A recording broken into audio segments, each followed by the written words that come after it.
রব যদি চায় পাথরের ভিতর থেকেও ফুল ফুটাইতে পারে। রব যদি চায় পাথরের ভিতর থেকেও উটের বাচ্চা বের করতে পারে। আর রব যদি না চায় মায়ের পেট থেকেও বাচ্চা বের করার ক্ষমতা কারো। ওই রব আছে তো, ওই রব দেখে তো, ওই রব শুনে তো। আমাদের টেনশন কি? মনে রাখবেন একটা কথা, টেনশন যদি আপনার বেশি হয় আপনি বুঝে নেবেন আপনার ভিতর থেকে রবের উপর তাওয়াক্কুল কমে যাচ্ছে। আপনার যদি টেনশন বেশি হয় আপনি বুঝে নেবেন রবের সাথে আপনার হৃদ্যতার কানেকশন কমে যাচ্ছে। কারণ রবের সাথে যার হৃদ্যতার, ভালোবাসার, মহব্বতের, বর্ষার কানেকশন যত মজবুত থাকে সে আগুনের মধ্যে পড়েও মুস্কি হাসতে পারে। কানেকশন লাগাইতে পারি নাই, ব্যর্থতা। একটু জোরে বলেন না, ব্যর্থতা। আজকে মাহফিল শেষ করে যাওয়ার সময় আপনার পকেটে 30টা টাকা ছিল, একজন ভিক্ষুক আপনার থেকে চাইলো, মায়া লাগলো, আপনি 20টা টাকা দিয়ে দিলেন। আপনি চিন্তা করলেন আমি হেঁটেই চলে গেলাম, সমস্যা নেই, একজনের খাবার তো হলো, পেট তো ভরলো। ওইটা সত্যিকার ভিক্ষুক ছিল, তার পেটে সত্যিই ক্ষুধা ছিল। এবার সে যখন সারাটা দিন উপবাস থাকা ব্যক্তি যখন 20টা টাকা পাইছে, তার কাছে মনে হয়েছে আমি 20 কোটি টাকা পাইছি। এবার সে হচ্ছে সন্তানের বাপ, সে 20টা টাকা পেয়ে স্বপ্ন দেখা শুরু করছে, আমার ছেলেটার জন্য একটা বন নিব, মেয়েটার জন্য একটা বন নিব, আচ্ছা তাদেরকে পানি দিয়ে হলে খাওয়াই দিব, আমরা না হয় কোনো রকম পানি খেয়ে উপবাস থাকবো। এই চিন্তায় তার সময় কাটছে। এখন যখন সে বনটা নিয়ে বাচ্চার মুখে খাবার তুলে দিছে, বাচ্চা খুশি হয়ে গিয়েছে। এই খুশিটা দেখে বাপ খুশি হয়েছে, বাপ খুশি হয়েছে অন্তর, এদিকে সেই বান্দার রব খুশি হয়ে গিয়েছে, বান্দার রব খুশি হয়েছে। আপনারা তো জানেন সন্তানকে খাওয়ালে মা বাবার মন পাওয়া যায়, ছোটকে খাওয়ালে বড়র মন পাওয়া যায়।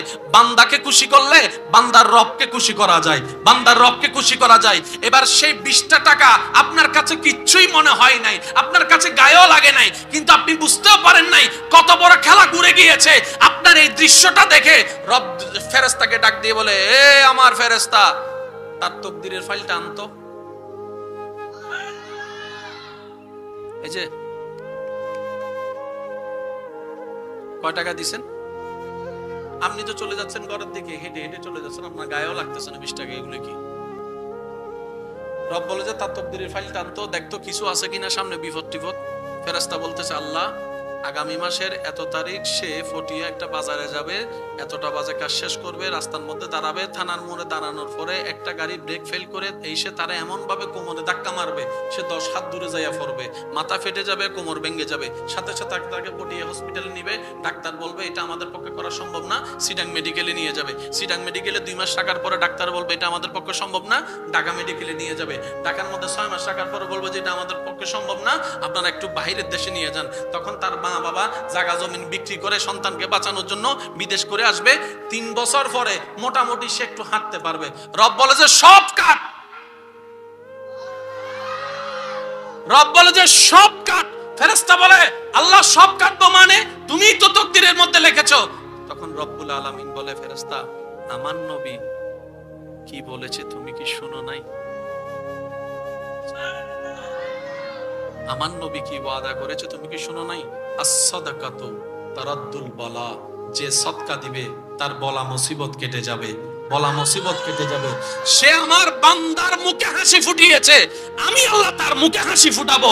আমি ইন্নাল্লাহ আলা কুল্লি শাইইন কাদির, দিনকে রাত, রাতকে দিন, সেকেন্ডের ভিতর বানাবো। কারো কাছে জবাবদিহিতা আমার করার দরকার নাই। আমার বান্দার তাকদীর আমি আল্লাহই পাল্টাই দিলাম, অ্যাক্সিডেন্ট থেকে মুক্ত করে তাকে সুস্থ করে দিলাম। সুবহান।